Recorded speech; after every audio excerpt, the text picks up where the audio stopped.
So great. Good morning, folks. Good to meet you all again. Day 6 of YCC 2020. I'm sure you've been enjoying every track, every industry session, packed with action. Our mornings are packed even more with action. And we have with us for the speaker of the day, Mr. Pradeep Gupta. We are honored to have you, sir, as part of YCC 2020. And Mr. Pradeep Gupta is going to talk about the power of startups and entrepreneurship in the new normal. I'm sure as youth, you're very eagerly waiting to hear because many of you would want to take that path. And Mr. Pradeep Gupta is an inspiring speaker. He's the chairman of the Cyber Media Group, a specialty media house with brands like DataQuest, PC Quest, Voice and Data, Dare, CIOL, Global Services, and others. Pradeep was conferred the National Entrepreneurship Award as the best mentor by the Ministry of Skill Development and Entrepreneurship, Government of India. Pradeep is the chief mentor of Electropreneur Park, both in Delhi and in Bhubaneswar. Pradeep is an angel investor and has mentored over 250 startups. He's the co-founder of the Indian Angel Network, Asia's largest angel network with more than 500 members that has done over 180 deals. He was on the board of UTI AMC with $20 billion of assets under management. Pradeep is a chair of the Alumni Trust of Ivy Capital Ventures that has a corpus of over $150 million for investments in medium-scale businesses. Pradeep was a global trustee of TIE, the world's largest entrepreneurial ecosystem with 12,000 members, including over 2,500 charter members in 60 chapters across 17 countries. Pradeep was the GP of India's angel fund Infinity Ventures. He has been the past president of PAN IIIT India and the Association of Indian Magazines. He's been on the boards of IIT Mandi, Indian Newspaper Society, IIT Delhi Incubator, IIM Calcutta Innovation Park, Lemon Tree Hotels, and others. Let me welcome from our heart, Pradeep, to talk to you about entrepreneurship and the power of startups in the new normal. Over to you, sir. Thank you very much for that lovely introduction. Part of entrepreneurship, it's such a fascinating subject, and more so because the youth today wants to be inspired by entrepreneurship. But this was not the situation when I was a youth like you, when I was studying in college. That was not the kind of a thing that was prevalent then. The middle class ambition at that time was that you become a doctor, you become an engineer. Those were the sort of, or lawyer and so on. So there were few professions that people would look at. And if you drew up a list of various career options, then entrepreneurship would probably come right at the end. So it was literally that if you sort of became an entrepreneur, people would say, "Arey bhai, naukri wokri kahin nahi mili hogi, isliye entrepreneur ban gaya." That was the kind of a thinking that was prevalent in India. What was the cause for that? I'm delving a little bit into history so that we understand where we are coming from. The basic reason for that was that we had been under colonial rule for a very, very long time, almost about 200 years or so. And the only way in which you could rise in a colonial structure was to become a professional. Okay. So the only upward movement which was possible was not through business, because you were not really getting a level playing field for business, but You could become a doctor, a lawyer, an engineer, and so on. Become join various kind of services, rise up the bureaucratic structure, and that is why that was the middle class ambition that existed amongst the parents at that particular time. Interestingly, lots of Indians who left India uh, did go into business, because I think somewhere that DNA is there in us. Because don't forget, before colonialism started, India was the Sone ki Chidiya, the golden bird, and it was built on the roots of entrepreneurship. Okay, but in those 200, 300 years, we lost the DNA, lost the power of entrepreneurship, but not the DNA of entrepreneurship. And that is why entrepreneurship bypassed India, but they did not bypass Indians. And you will find that whether it was in Africa, whether it was in, even in Europe, you go to look at other places and you will find that it was Indian businesses, Indian-led businesses which were thriving. But then we emerged out of this, things started changing, and the changes happened because of a lot of accidents. Okay, and the first such accident is where I think, I was very much part of that entire change that happened, which was the emergence of the information technology industry, right? When the IT industry came, few things happened in this country. Not many people were aware of what computers were all about. It was thought it was a luxury good. People just did not realize the power of information technology and the change that it could bring about. At that time also, there were waves of liberalization that were there in this country. I'm talking about the early 80s. So some amount of liberalization, the acceleration happened in 90s, but in 80s, some licenses started going, some opening up of the economy started happening during that particular time. And the third thing is that we built a great education system.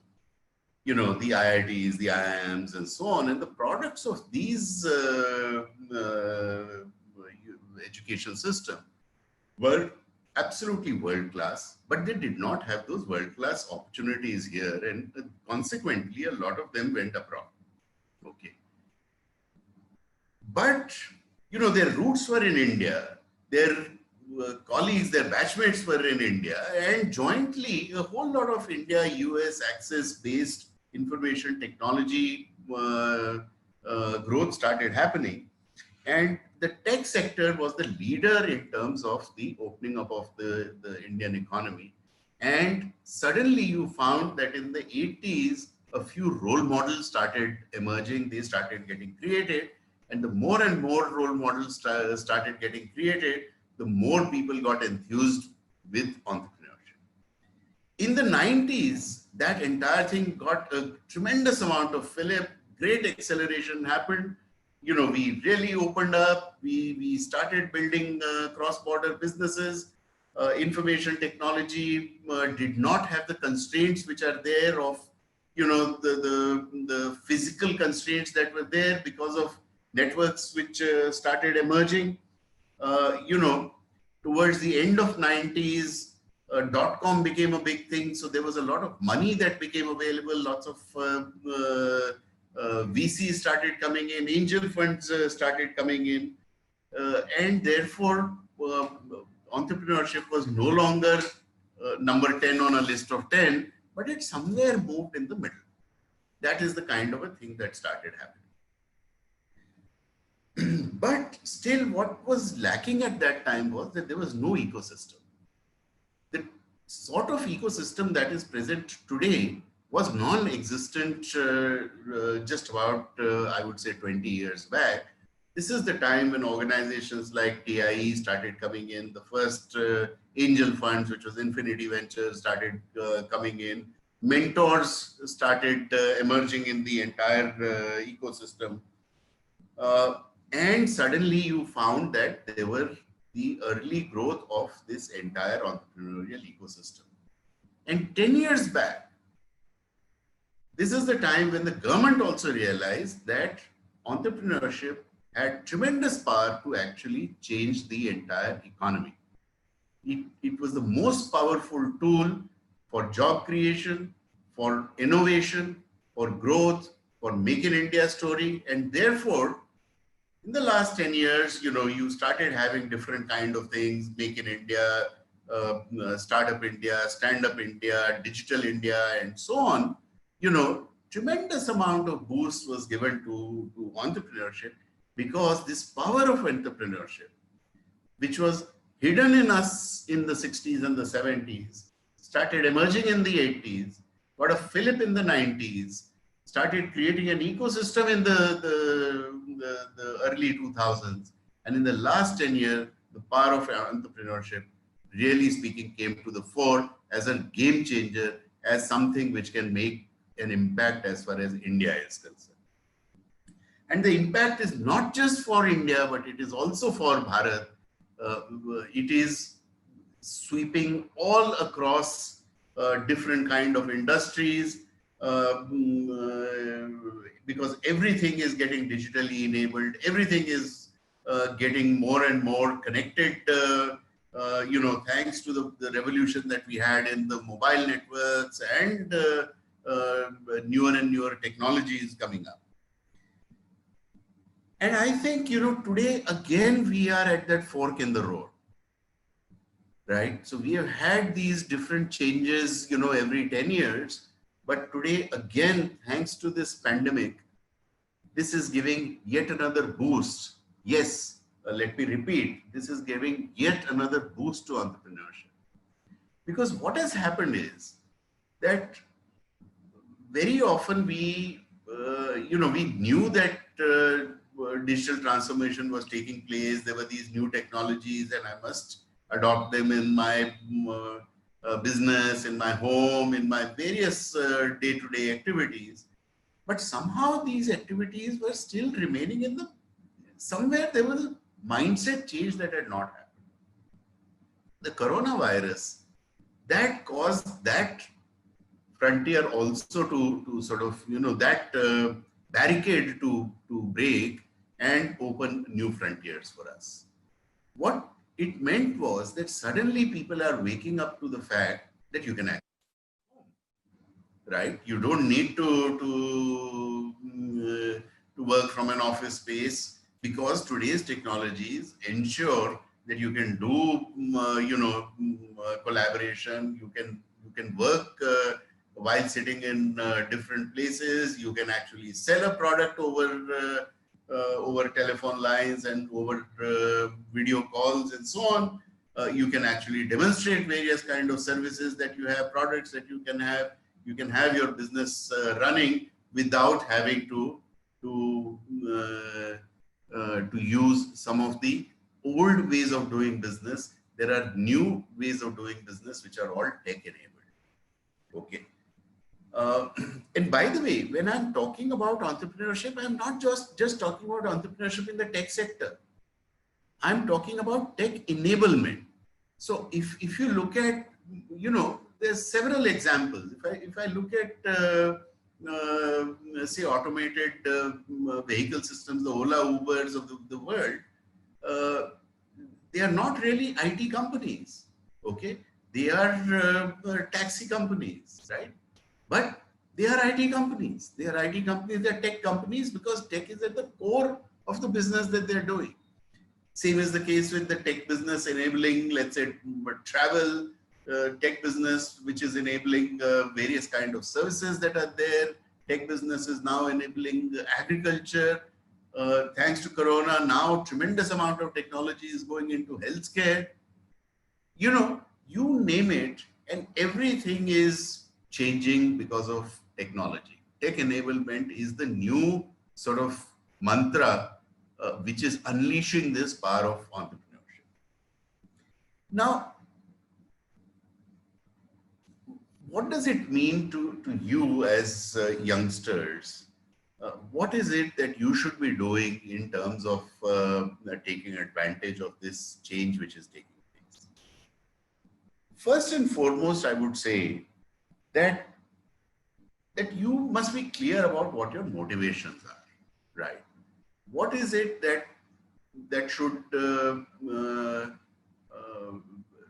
that should cause you to become, say, an entrepreneur, right? So during my time, if there was a class of students, and if somebody was asked them that how many of you want to become entrepreneurs, perhaps 1% of the people would raise their hands.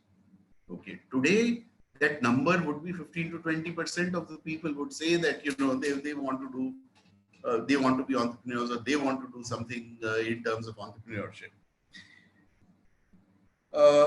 But is it just a bhed chal that, you know, because entrepreneurship is hot, because suddenly, you know, there are billionaires that have emerged, and therefore I should also become an entrepreneur? So first and foremost, I would say is get your motivation right.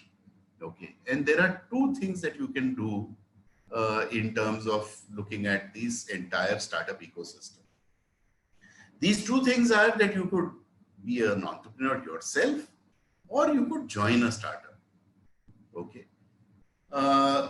If you want to be an entrepreneur yourself, there are certain traits that you must have, or there are certain abilities that you must have. And if you have those abilities, it is then that you should look at become an entrepreneur yourself. Because, mind you, entrepreneurship is a journey which is full of different kind of potholes. So, many entrepreneurs actually succeed. Should be able to accept failure. These are two very, very important things if you want to actually become an entrepreneur. But then you can also join startups, right?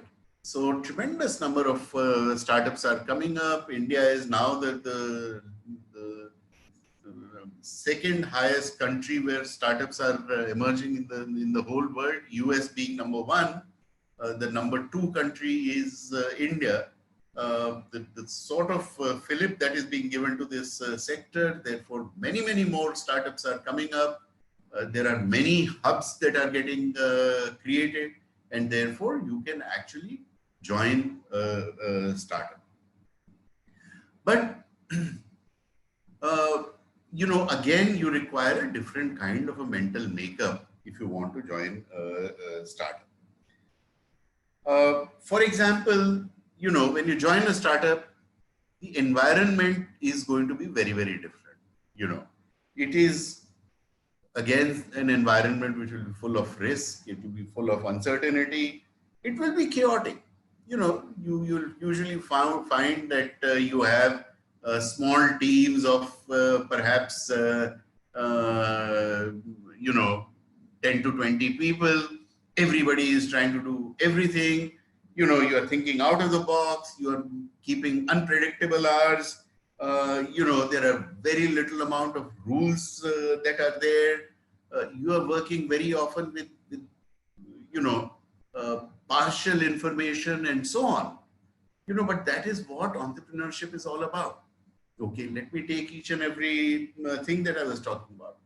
Let's look at risk, right? When you get into a startup, you are taking a risk. You are taking a risk that that particular startup may become a unicorn, may actually not head anywhere. You know, may just remain zero. Chaotic. It's very small teams with very little rules that are available there. You know, you're doing from. You're not really having a structured sort of a workplace that you will find in larger companies where there is somebody who's doing selling, somebody who's doing finance, somebody who's doing HR, somebody who's doing different kind of activities that are required to be done in an organization. Here you will be taking decisions. You will be taking all varieties of decisions that are there. Why? Because there are no pre-existing rules. There are no existing standard operating procedures. There are no existing ways of doing that specific business, right? if you let's say start platform enabled stay service, as was done, let's say, by Oyo, you are looking at lots of unpredictabilities. You have to chart your own course. You have to make your own road, right? So first and foremost is your mental makeup. If you like to work in a very structured sort of an environment, then perhaps startup is not the place for you, right? But if you're willing to look at, the things that I'm talking about, and by the way, that is something that, lots of people find it very, very exciting to work with very little rules, with very, a sort of a fluid kind of a way of doing business. That is something that becomes very exciting for a whole lot of people. So your mental makeup is something that becomes very, very important. The next thing is that you need to be continuously adding value, right? So you need to, because what is it that a startup does? The startup is a hub of innovation. Okay, and innovation means that they are looking at those problems, they are thinking differently. They are thinking differently, and therefore they are coming up with value addition every day. Okay, so if you, let's say, join a banking bank and finance services company, if you are in a BFSI company, you will have your daily routine. You will start at a certain time. There are certain specific activities that you will do, and you will do them very, very well. You will do them to the best of your abilities in a well-defined atmosphere, and lots of people love that kind of thing. But if you are, let's say, a BFSI startup, then every day you are actually talking about different kind of self goals being set up every day. What is it that I should be doing, taking bold decisions and so on. Doing things differently every day, therefore, is a new day for you. So this is something that becomes very, very important. So I think first and foremost, the most important point if you want to join a startup is, don't just join in because the company will become a unicorn and therefore I will be a crorepati. Even in corporate jobs, you will have rich rewards, and there will be lots of people who will end up doing very well in corporate jobs as well, right? You should be able to look at the kind of environment that you will be doing and the kind of work that you will be doing. The next thing is that if you want to look at the power of entrepreneurship today, then you really need to start looking at technology. And when I'm talking about technology, I'm no longer looking at the narrow definition of technology as, just computers, networks, telecom, and so on. But I'm looking at a wider definition of technology. This technology, which then starts embracing different kind of things, where you are talking about sensors, you are talking about data on the clouds, you are talking about deep kind of analytics. You are therefore looking at artificial intelligence. You are looking at ways of keeping the entire data secure through blockchains. You are talking of virtual reality. You are talking of augmented reality. You are talking about all these different pieces of technology, the tech-enabled things, which are really going to start driving this transformation which is taking place. Take any industry, and you will find that it is deep technology that is going to start impacting these sectors, especially post the pandemic. Take manufacturing, for example. Now, in manufacturing, the kind of changes that are taking place is that you look at your supply chain. The supply chain is right now completely getting digitized. Why? Because you require social distancing, you require goods to be moving with least amount of human interaction, and therefore you are making a complete smart supply chain that, if my product has, my components have to come, they have to come in a smooth manner, in an automated manner, in a less human touch manner, and therefore smartening of the entire chain starts happening. My entire assembly lines start changing because my assembly line also requires social distancing, and therefore, earlier, let's say robots were used only for hazardous work. Now they will be used for regular kind of work as well. So, more and more of that kind of automation would start coming in. When you start looking at delivery, again, there is a transformation that will take place. That transformation will take place in terms of, today you will use a drone for delivery. You will use different kind of things which are there. So essentially what I'm trying to say is that if you look at each and every portion of a manufacturing company, you will find that there are going to be lots of deep technologies that are going to enable that. Let's start looking at an area like agriculture. Agriculture is the backbone of India. If somebody says what kind of technologies are there that are going to transform agriculture, tremendous amount of stuff is going to happen as far as agriculture is concerned. You are now getting various kind of sensors, the IoT enabled agriculture, where it starts getting into soil, it starts getting into monitoring of crops, and feeding various nutrients which are there, and so on. Tracking a whole lot of data, analyzing that data, finding out what crop is working in what kind of conditions, what sort of situation. So again, entrepreneurship, complete transformation, deep tech transformation of agriculture starts taking place.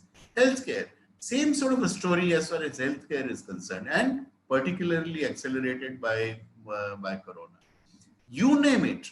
You talk about any sector and you will find there is complete transformation that is going to take place thanks to technology. So with that, I will end my keynote.